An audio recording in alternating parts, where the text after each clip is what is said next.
Good morning, everybody. Welcome to Magalies farm.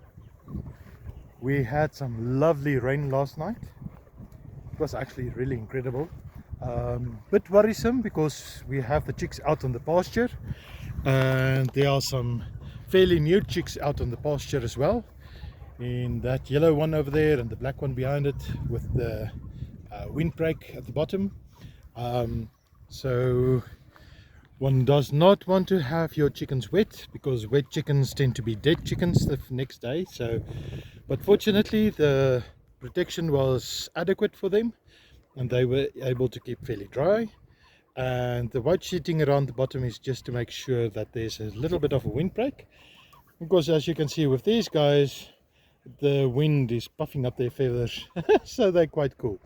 However, they're nice and dry. The field, however, got some really good rain, so it washed in all the manure, the chicken manure that was on here. It washed down.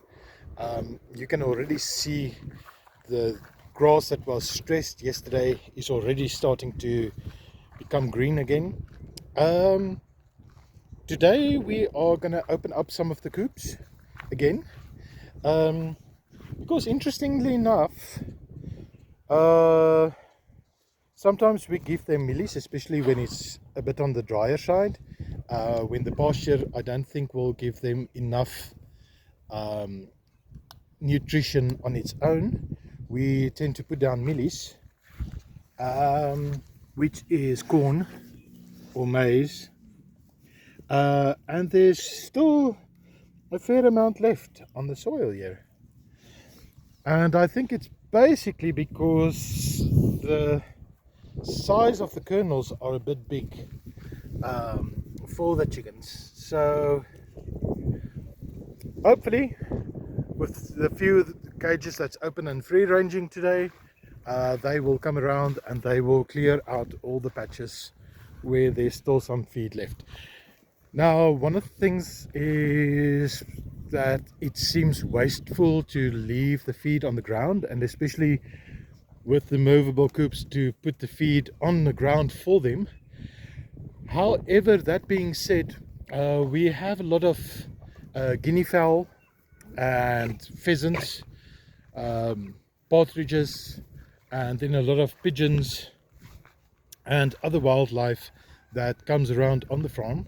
I mean, they're migratory, so they move wherever they please, and those birds and stuff come and they clean up the pasture very nicely.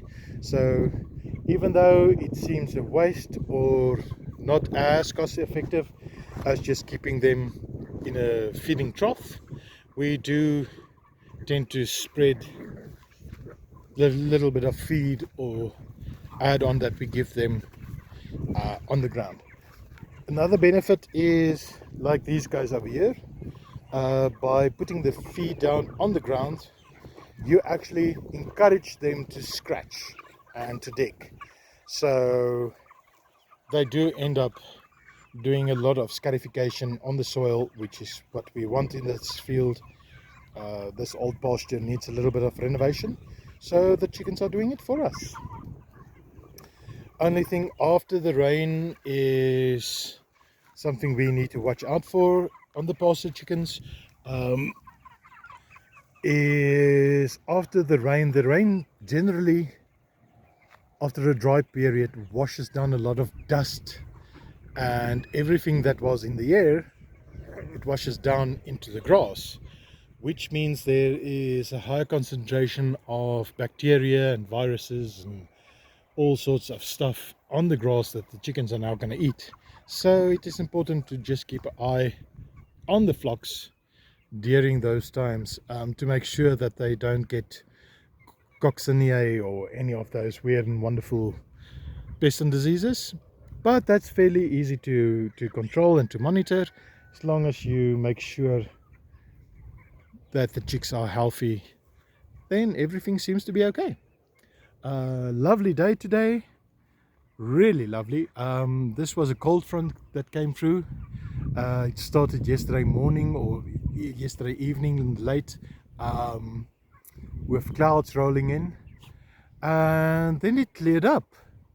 So we thought, nah, that was it. And then just suddenly out of nowhere we got woken up by thunder and lightning and all the rain coming down, and it was really a very good shower, what this pasture needed to make sure that it will last for a few months longer during season. And yeah, interesting though, um,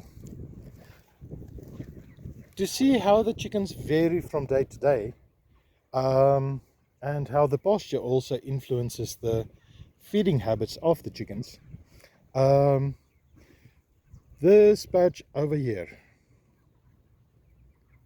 compared to the next patch over there, you can see they decimated this. This has pretty much been chowed down to ground level, to soil level, and interestingly enough, there's still some feed, some mealies and maize and lentils and stuff on there. So it's not that they were hungry or didn't have anything to eat.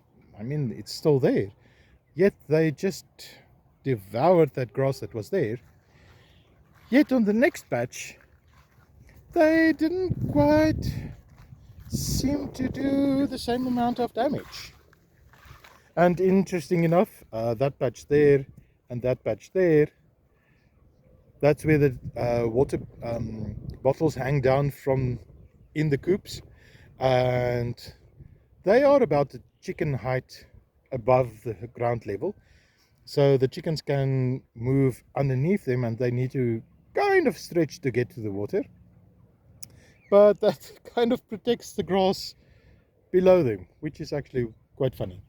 Also interestingly enough is the chickens leave some stuff and they devour other stuff. Like over here, they pretty much ate everything, everything. Yet in other places they would leave some of the perennials, they would leave alone. Like there, you can see the little patch of perennial over there that they didn't touch really. And other times they go and they, yeah, enjoy everything. So it's very interesting to see from a day to day in the growth habit of the chickens, how they need certain things and how they go after certain foodstuffs more than others during various times of the day and the week and the age of the chicken. So these guys are all about 6 weeks now. As you see, the two little cocks there by the wheelbarrow, they sizing up one another already, so they're getting to a state now where they are ready to go to processing. And actually my wife Jen took 50 of them today to get to the abattoir to get processed for one of our clients this week, so we're hoping for the best.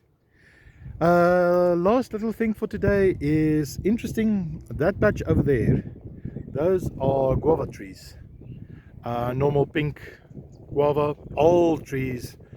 Those trees must be 30-40 years old. They've been through a few veld fires, which means that the whole guava orchard burned down a few times. So all the main old trees were burned down. So those are all like water shoots that came up. However, they do actually produce a fair amount of guavas, which the birds and the fruit flies enjoy more than we did, unfortunately. But very luckily enough is there's right at the back of it, way over there, there's two very big mature trees that survived the wildfires for some reason or another. And interesting enough, they tend to always bear late fruit. So all the other trees have already dropped their fruit and already almost becoming dormant. And then they produce the most divine guavas, late season guavas.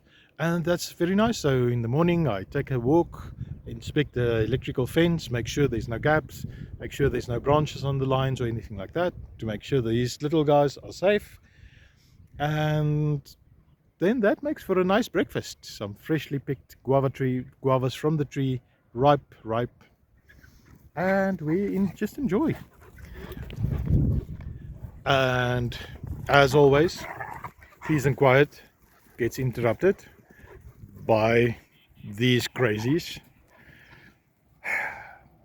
At one stage I was hoping to stop the guardian dog from running around like that. That's not ideal. However, having a Great Dane to wrestle with, and of course the little wiener, oh, she thinks she's as big as him, but anyway. So the guardian dog Monty is building up his strength and learning how to wrestle, and hopefully that will prepare him if ever he needs to face up with either a stray dog coming around or a jackal or even the baboons that's up in the mountain. That is why we have them. Time to go and water these guys, make sure all their watering cans are filled and clean, and time for another cup of coffee.